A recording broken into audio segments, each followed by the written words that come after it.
Jake and Emily were what you'd call a modern-day couple, 20-somethings, glued to their phones, building a presence online like it was oxygen. Emily was obsessed with TikTok dances, posting 3 or 4 a day, while Jake ran a modest gaming channel on YouTube and streamed late-night sessions on Twitch. Together, they had a shared Instagram account where they posted couple selfies and reels, the curated version of their messy but fun life. It was Friday night, and Emily had an idea. "Babe, let's go live," she said, holding up her phone, the ring light already glowing in her room. Jake groaned from behind his controller. I'm in the middle of a match. Come on, it'll be fun. Final Friday live. We'll make it a thing." Emily always had a knack for branding moments, turning casual hangouts into hashtags. Eventually, Jake relented, tossing his headset aside. Within minutes, their joint Instagram live was running, comments rolling in from friends and strangers alike. At Lindsay99, cutest couple on Insta. At Darkwatcher12, don't stop streaming tonight, please. At Millivids, where y'all at? Emily giggled at the comments, waving. Hey everyone, so, this is like the first of many Friday night streams. Stick around. They played Truth or Dare with the chat, took song requests, and even did a goofy TikTok dance. But about 30 minutes in, something strange happened. The ring light flickered. The stream lagged, freezing Emily's smiling face into a distorted blur for a second too long. Ugh, our Wi-Fi sucks, Jake muttered. But then the chat exploded. At Darkwatcher12, there's someone behind you. At user404, who's that in the doorway? Emily whipped her head around. The doorway was empty. Not funny, guys, she said, rolling her eyes. But the comments kept coming. At I Synth the Dark, he's closer now. At Ghostfeed, don't turn the camera off. Jake frowned. It's trolls. They do this all the time. But even as he said it, he noticed something weird in the corner of the frame, a faint shadow, like someone tall and still, lurking at the edge of the light.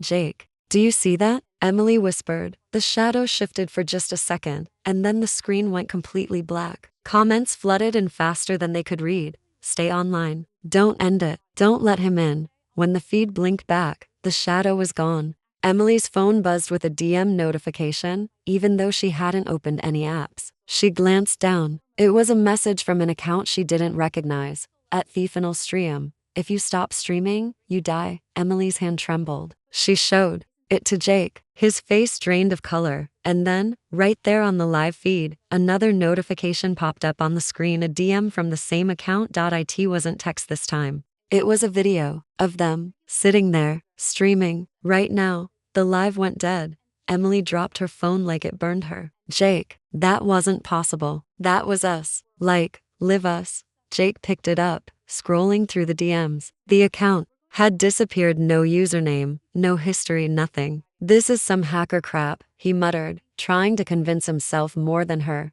But the night spiraled from unsettling to terrifying fast. Every app they opened glitched. Snapchat showed memories they had never taken, pictures of themselves sleeping, walking down hallways, sitting in empty classrooms. Twitter notifications came from accounts with no profile pictures, all posting the same phrase, "Don't end the stream." Emily's hands shook as she refreshed Instagram. Their profile had changed. The bio now read, "This is their final live stream. Jake, I didn't change that." Before he could respond, her phone buzzed again with another DM, a single photo. It was Emily, sitting cross-legged on her bed. Only, the angle was wrong. The picture had been taken from inside her closet. Emily screamed, backing against Jake. He yanked open the closet door, empty. No one, just clothes and boxes. The stream comments had been right. Something was watching them. They decided to leave. Jake grabbed his keys, and they bolted out of the apartment, heading for his car. But as soon as he turned on the ignition, both their phones lit up with notifications, Instagram live requests, hundreds of them, all from the same blank account. At Livestream, everywhere they drove, their phones buzzed. TikTok videos appeared on their feeds, each one showing the street they were currently driving down, filmed from a distance, as if someone was following them. Emily sobbed, clutching her phone. Jake, it knows where we are. It's live posting us. They drove to their friend Marcus's house. He was a tech nerd, always streaming Fortnite and fixing busted laptops. When Jake and Emily burst in, rambling about haunted live streams, Marcus laughed nervously. Y'all just got hacked. Chill. He sat down with Emily's phone, trying to trace the account. His confidence drained as fast as his color. This isn't possible. The IP is bouncing everywhere. Russia, then Ohio, then here. Like, right here. In this house.